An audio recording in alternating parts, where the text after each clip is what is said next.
In my video about adding turn signals to my CJ2A, I was towing around a trailer to test it out. A lot of you guys noticed this bike on the trailer and asked me about it. Unfortunately, I built this years ago, way before I started doing videos, so I do not have a build video on it. However, I have a few things I want to upgrade on this from the original build, so while I work on it, I'm going to show you some of the details as we go. So why don't you come along for the ride?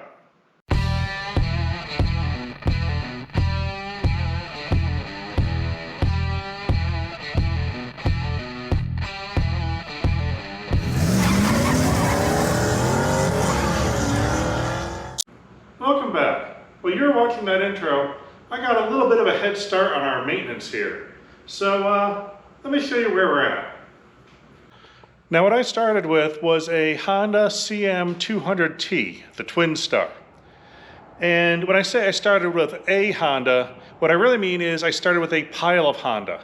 I bought about 3 bikes, all in pieces, all broken, spare parts, you know, the usual.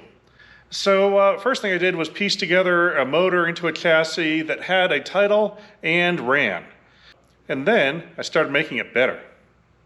Now this front suspension is from a Honda ATC 200X from the early 80s. It was basically a 4-stroke kind of performance ATC, and it has decently long travel and a nice disc brake. So I picked up this along with the little hydraulic master cylinder and brake that goes with it, and I adapted that to the CM200 chassis. Now it didn't fit. You can see right here, this I actually had to extend. On the Honda ATC, this was too short, so I had to move this clamp downwards, extend that, and you can see the bearings are actually a different size too. The ATC ones are bigger. I took the race from the ATC and just tack welded it right to the frame of the Honda CM. And I did that while it was all assembled, so I didn't get a good weld on there. And that's the same thing both top and bottom. So first thing I'm going to do is finish welding those up and probably shoot a little coat of paint on them just to make it look pretty.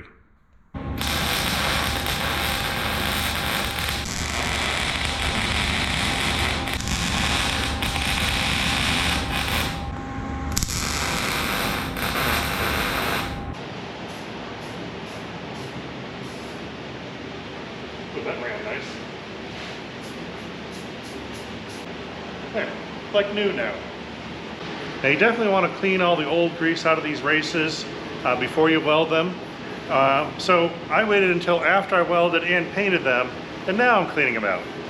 I was just using a little bit of solvent on a Scotch pad, and that works pretty well for stuff that you've baked into place. I've got the front end on, but the bearings aren't in yet. I just moved it close, so that way I can slide the bearings right into this race without having to move a whole lot of things around, and hopefully I don't drop any. Because my floor is covered in stuff. If I drop one, I probably won't find it again.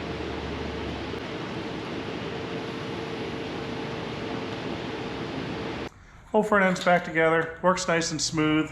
That's all set. One critical thing to remember is once you have all these clamps and everything in place, you can't really feed anything through there. So this whole wiring system that has a whole harness, everything attached to it, you got to make sure you feed that through before you put this top clamp on. Yeah, I forgot that. Now, I don't want to take this back apart because it took a lot of hands and wiggling to get this into position. So I'm not going to take this apart. I'm just going to take this, separate it into different pieces, feed them through one by one here, and then reassemble it back. But if you remember, put this through first. You don't need to do any of that. While I'm sticking this through, it gives me a chance to show you some of the stuff. This is a headlight I bought off eBay. Thing about it, it actually has turn signals integrated into it. I don't know if you can see, there's a row of LEDs on either side that'll be the turn signals. And that seemed like a good idea, but this was clear originally when I bought it. It's turned quite yellow. Not the most long-lived item, but good enough. Now I think if I sneak this housing right here,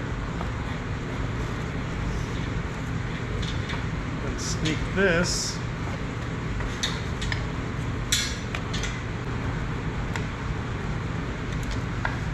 there we go. I think it's gonna come.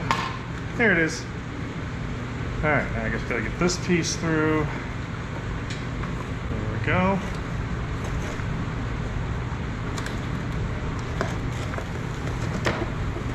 There we go. All right, made it. Now to reassemble everything. Now here's the handlebars. The ATC was actually a lot wider than the CM, so I just added an extension in the middle. So I'm going to mask off right about in the middle of the clamp area, paint the center black to cover this up, and then the clamp will kind of break it up. I think it'll look fine.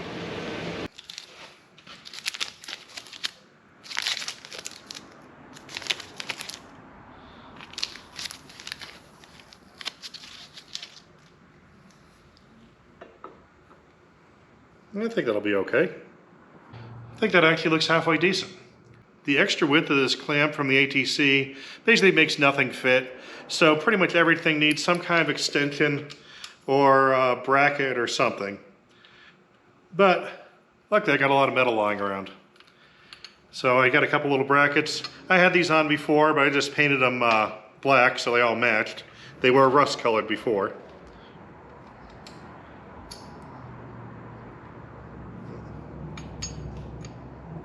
Honda works pretty much similar ways, where they have two pins that go into the clamp, and that clamp locates the bottom and they bolt on the top. I remember bending these, I don't remember which way, but they're just metal, so you just make it go any way you want. Slide those two pins in the bottom, get this up and over. There's a lot of different options for routing this wire. Because I'm going wider, I'm sort of jostling it around in order to make it fit, but you can run them wherever you want, really. I needed to add some brake fluid to this reservoir, and normally you just unscrew the top and take it off and fill it, but I have one screw that won't come off. And I might break it if I go much further, or the whole housing's plastic, looks like it's ready to collapse, so I really don't want to put a whole lot of power on that. So what I'm going to do is I've angled the bars so this is the highest screw, and I'm going to lift up the cap just a little bit, flex it slightly, and dribble the brake fluid in through the screw hole, and then it'll flow downhill into the reservoir. Now this makes a giant mess, but hopefully prevents me from having to fix the master cylinder, at least for a while. Oh yeah, I got brakes now. That's going to be good. So, didn't have to take that screw out. Could put the other ones back in. Got myself some new grips, but they only slid on a little bit. Gonna try the air trick to try to push them on the rest of the way. Basically, you try to get a little air pushed in there, and that might lift these up a little.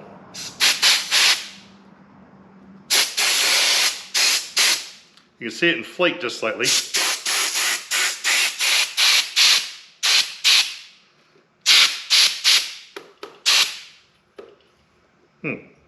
Apparently the grips I bought were a little too short, but oh well. Got all the cables and everything all hooked up. Now the last bit of headlight, and I'll be back to where I was if I hadn't forgotten to put this in before I put the clamps on. But it means I get a chance to look inside and remember how complicated all the wiring is inside this headlight. It doesn't actually seem possible to fit all these wires and the back of this headlight all in this one bucket.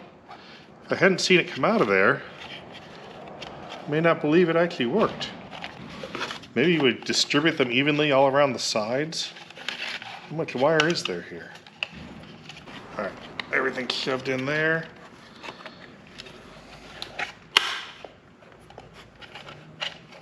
Now what looks like happening is this bracket's angled in a bit, and that's squishing the housing when I tighten it down.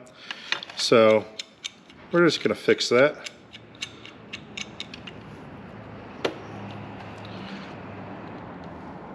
There, now it's nice and straight. All right, let's try this again. Now this still doesn't line up quite right, so I need a little bit of a spacer. Went into my bin of bushings pile, found an old sway bar bushing. Too thick, but we're just gonna split it right down the middle.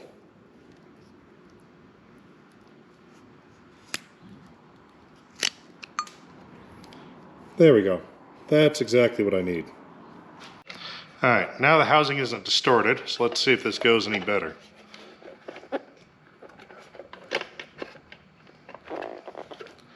Still can't believe that much stuff fits in there.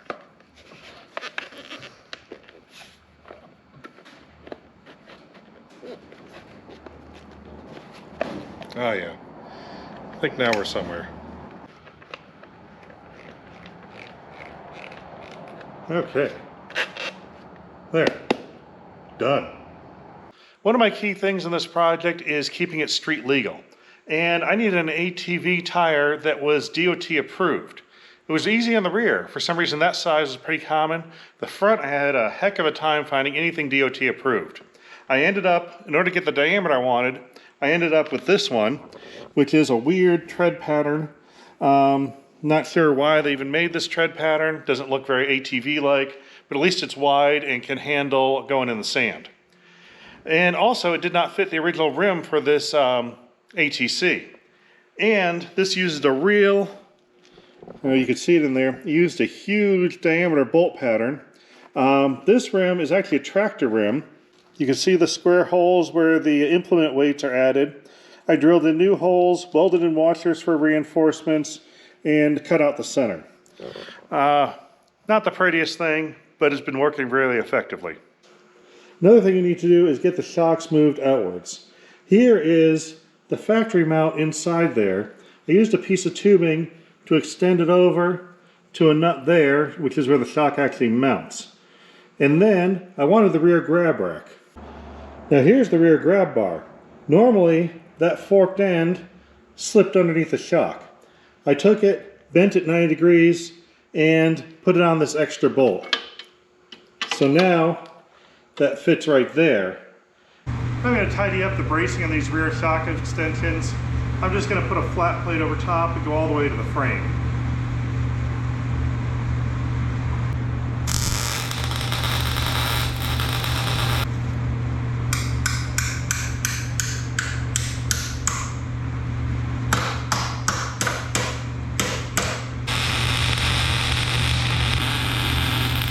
All the welds are in. First make it look like factory now.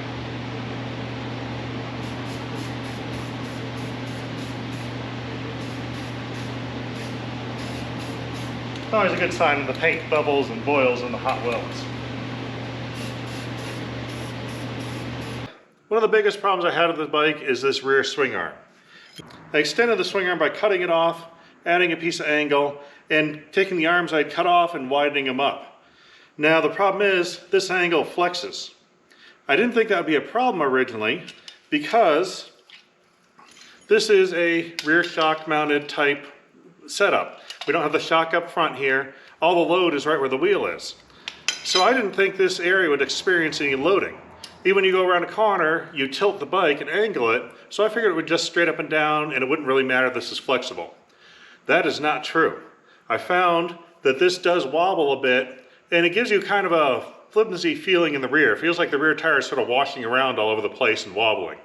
So I want to strengthen this up. I'm going to box it in, gusset it, that kind of stuff. What I'm going to do is take a piece of flat stock and basically make a triangular gusset. I'm going to notch these ends out to fit the arms, slide that up against there, weld it in, and that'll triangulate this whole thing. Then I think I'm also going to put some gussets here too, make that a little beefier.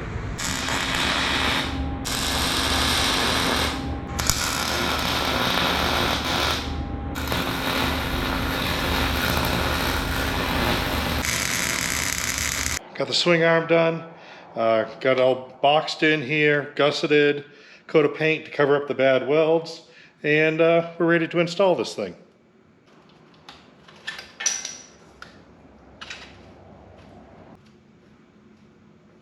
Alrighty.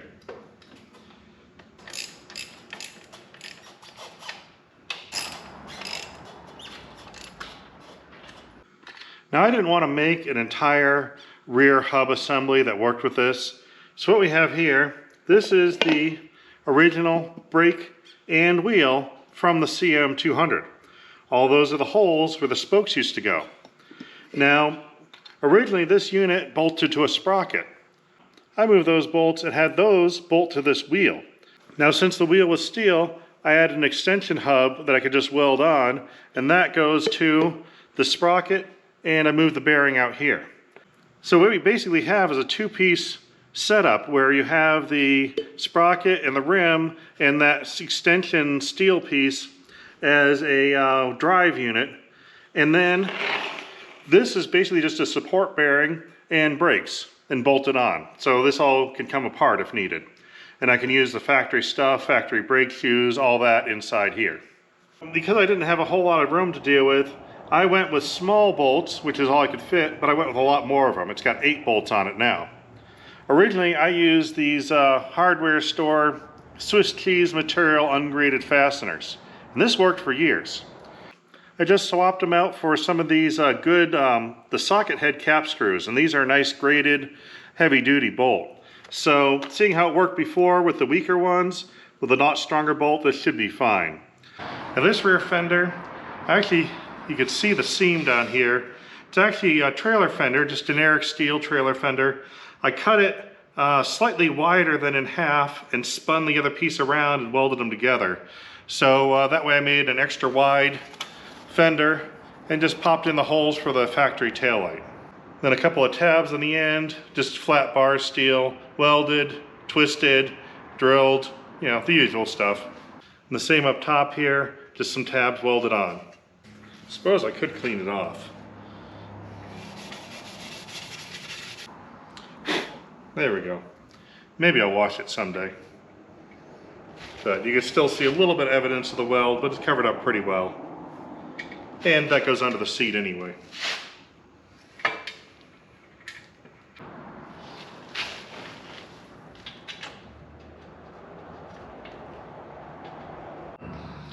Now, obviously this is a lot wider than the stock setup, so of course the stock bolt didn't fit. I did the usual cut in the middle and weld, and had an extension to the bolt.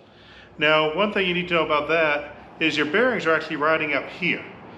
Inside there, all you have is a little bit of tension from the bolt. You don't have the force of the bike riding. So even though it looks like it's weaker, all the weight is going to be out here on the bearing surfaces, right where the bolt was original strength. So I don't think I'm going to have an issue with this. Now, same thing in here between the bearings. There's a sleeve here in between the bearings. So when you tighten the bolt down, it doesn't squish the bearings together. It actually hits the sleeve and you tighten against the sleeve. I actually took off my old brake shoes. I popped the $19 for brand new shoes. I'm going to drop the whole shoe assembly into place, and we're ready to install this wheel. Now when I'm installing this, I'm going to use the stock style chain adjusters, which slide over. We have to remember to put those on first before sticking the bolt through.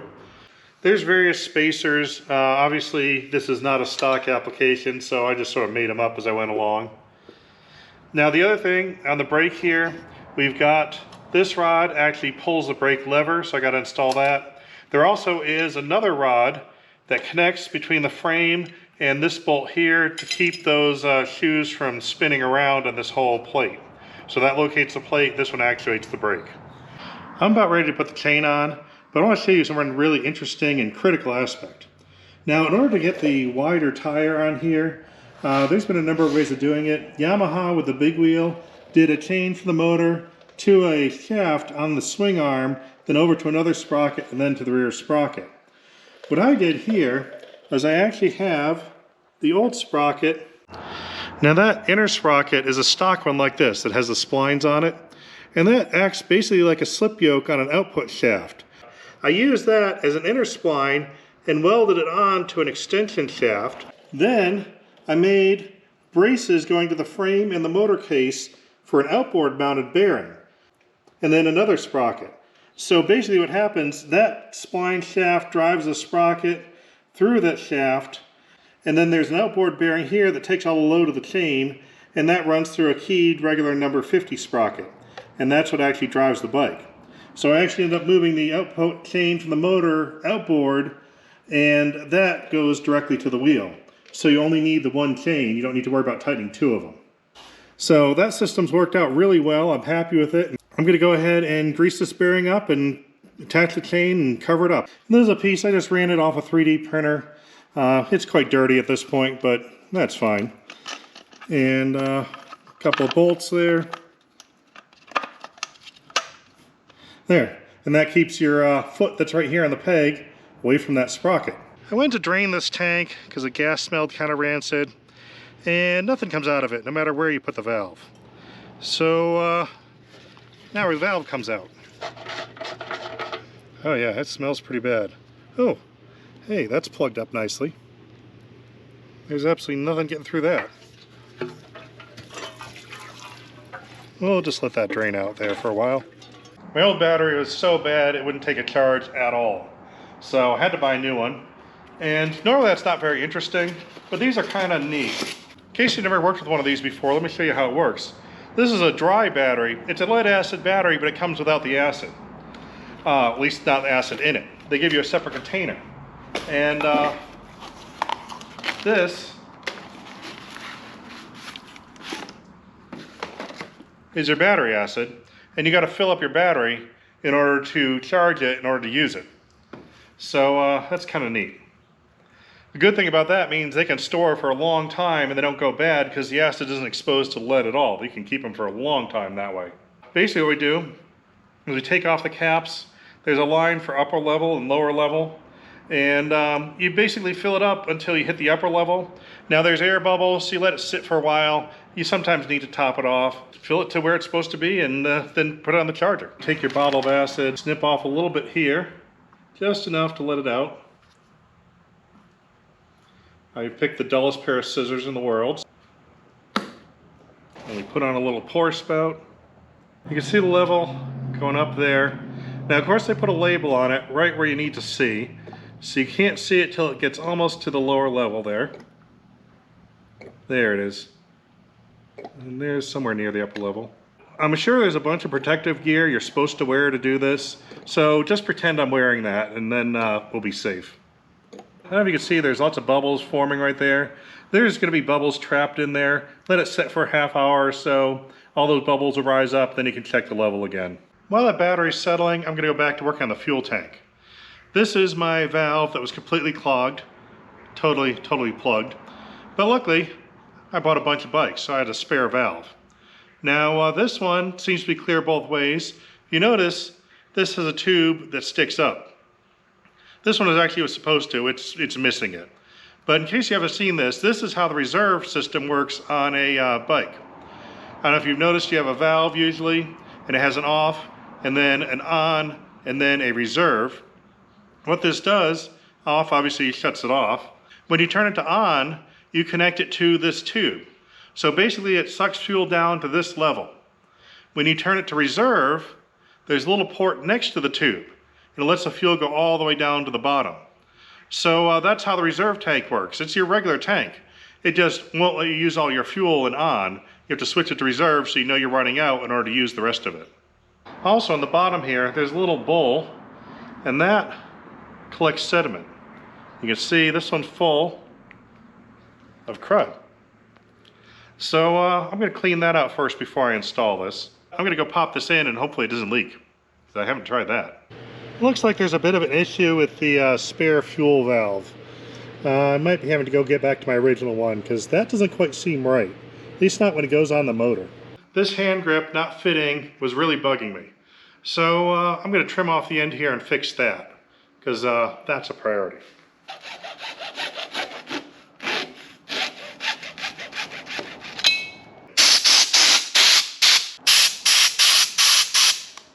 There we go. I've got about maybe a 1/16 of an inch gap now. That makes me happy. Getting pretty close on this thing, and I might be able to ride it again soon. I install one more part, the exhaust. And this is a case of, I'm just putting on what I have. I don't necessarily like it. When I put this bike together, I had a dilemma where to run the exhaust. Normally the CM takes the pipe out and runs it under and next to the rear tire. The tire's too wide, the stock exhaust wouldn't fit. And if I ran it up high like a dirt bike, the shocks are so far out, I'd basically be straddling exhaust with my legs and it would burn me. So I had absolutely no good solution. So this is what I did. I took the two head pipes and I brought them together into a log style manifold and then stuffed it with steel wool and added a side outlet. So this is not ideal, this is restrictive, and I I'm going to bolt it on anyway, because I don't have a better idea right now. If you guys think of something else, let me know. And this slides on right there. And then the exhaust outlet comes right behind the foot peg down to the bottom. So it actually worked pretty well as far as sound wasn't too bad and it didn't burn me. So both those things are a plus. Now I was curious as to how much this weighed. So I hung it from a scale. All right, we have 322 pounds. So this bike originally was a little under 300. I definitely added some weight. That's not too bad. Also, consider this is a 200cc bike, which sounds tiny and sounds like it doesn't have much power. But I found the power curve on this. It actually puts out around 16 horsepower at 9,000 RPM. Being a two-cylinder, that's only 100cc per cylinder. Those are tiny little pistons and they can really move. So this thing will rev and actually put out some power. Not a ton, but enough to make it fun. Now I'm going to go ahead and get this chain adjusted, take out some of that slack. One nice thing about this setup is all the adjustments and maintenance, all exactly like the Honda Twinstar. Everything's the same. I did put a bigger rear sprocket on. With the stock sprocket, it topped out at, I think it was 70 miles an hour.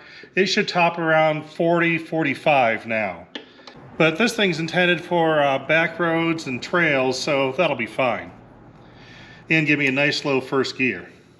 I mixed and matched pieces from the old valve and the new valve and got something that looks like it kind of flows only when in the on position and doesn't leak. So good enough. Someday I'll get around to fixing it so I have reserve. The instructions on the battery said to charge for at least 5 hours. I charged for 1. But I figure that's if you want to actually use the battery. I'm just going to ignore the electric start, use the Kickstarter. And then the bike will charge the battery, so everything should be fine. And I get to drive sooner. But that means I'm ready for testing.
that's it for today. I've been very happy with this project. It goes in sand incredibly well. So well, in fact, Honda called it a Twinstar, what I started with. I'm going to call it a Sandstar, because this thing just goes through it like nothing. But it's hot out here. It's 100 some odd degrees, and I'm tired of wearing a helmet, so I'm going to take a break for a while. Then eventually I'll make it home. I put on an old GPS, so now I have onboard navigation also. And the best thing about this is the right kind of navigation for this kind of vehicle, because it doesn't give you those turn-by-turn directions. It gives you a speed, a direction, and a distance. So home is that way. Somewhere over there, 4 miles away. I just follow the arrow and take whatever road or non-road I feel like. So till next time, I'll be back with another fun project, and you guys keep having fun too. We'll see you then. Wonder if the battery's charged enough to make the electric start work. It does. Now I can be real lazy.